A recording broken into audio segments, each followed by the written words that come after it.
بوسينة إبراهيم حجازي وشهرتها الفنانة نادية عزت، مواليد 22 فبراير عام 1938 وتوفت يوم 21 مايو 2011 عن عمر ناهز 73 عام. حنان حسن عبد الكريم تركي، ممثلة وراقصة باليه مصرية، مواليد 7 مارس عام 1975، العمر 48 عام، وتزوجت 5 مرات ولديها من الأولاد 4: آدم ومريم ومنى ويوسف. ارتدت الحجاب عام 2006 واعتزلت الفن عام 2012. السيد متولي راضي وشهرته السيد راضي، مواليد 5 فبراير عام 1935، اتوفى يوم 10 إبريل عام 2009. سبب الوفاة تعرضه لأزمة صحية، نقل على أثارها إلى المستشفى، وبعد الفحوصات أثبتت وجود مياه على الرئة وبعض الأورام. توفي فجر الجمعة، توفي عن عمر ناهز 73 عام.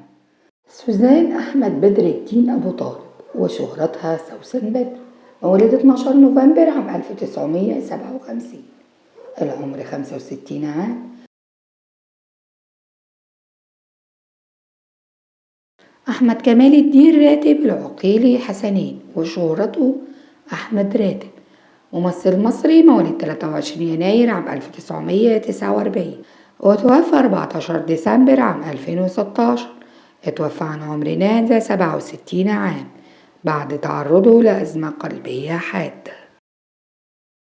نجاة علي حسن الجداوي، وشهرتها رجاء الجداوي، مواليد 6 سبتمبر عام 1934 وتوفت 5 يوليو عام 2020. سبب الوفاة كيوفية 19. توفيت عن عمر ناهز 85 عام. أحمد رزق فنان مصري، مواليد 23 مارس 1976، العمر 47 عام، متزوج ولديه 3 أولاد. أحلام فؤاد إبراهيم، وشهرتها أحلام الجريتلي، وهي شقيقة الفنانة إنعام الجريتلي، مواليد 20 فبراير عام 1948 وتوفيت 28 فبراير عام 2021. توفيت عن عمر ناهز 73 عام. محمد علي حسنين، وشهرته علي حسنين، مواليد 13 يناير عام 1939 وتوفى 12 أغسطس عام 2015. توفي عن عمر ناهز 76 عام بعد صراع طويل مع سرطان الكبد. هبة مجدي عبد المنعم، ممثلة مصرية، مواليد 28 يوليو عام 1988، العمر 35 عام، الزوج محمد محسن والأولاد دهب محمد محسن.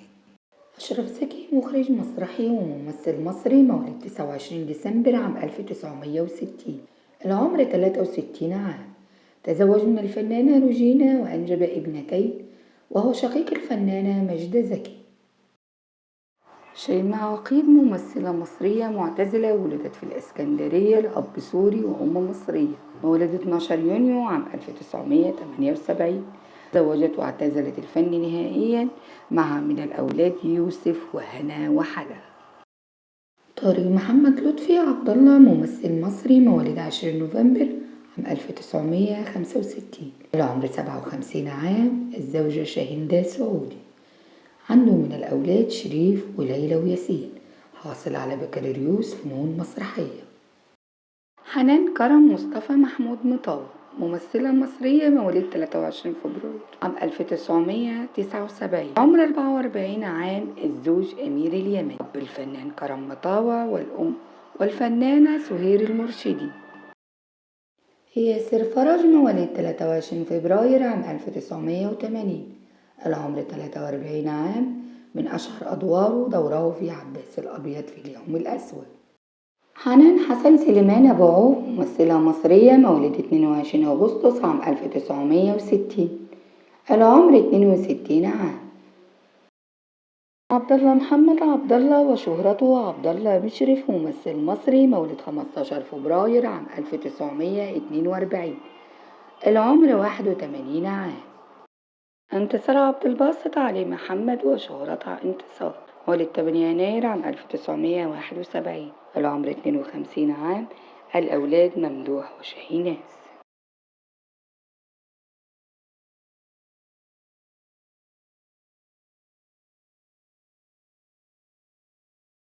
محمد سعيد عبودة، شارك في العديد من الأدوار، منها بكيزة وزغلول.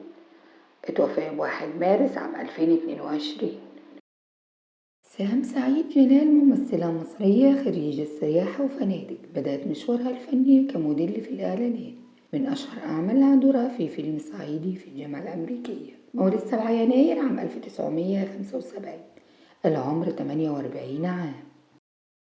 عاطف سعيد ممثل مصري، من أشهر أدواره مسلسل حديث الصباح والمساء. شارك في العديد من الأدوار. توفي يوم 23 فبراير عام 2023. ألفت عمر ممثلة مصرية، مواليد 15 أكتوبر عام 1982.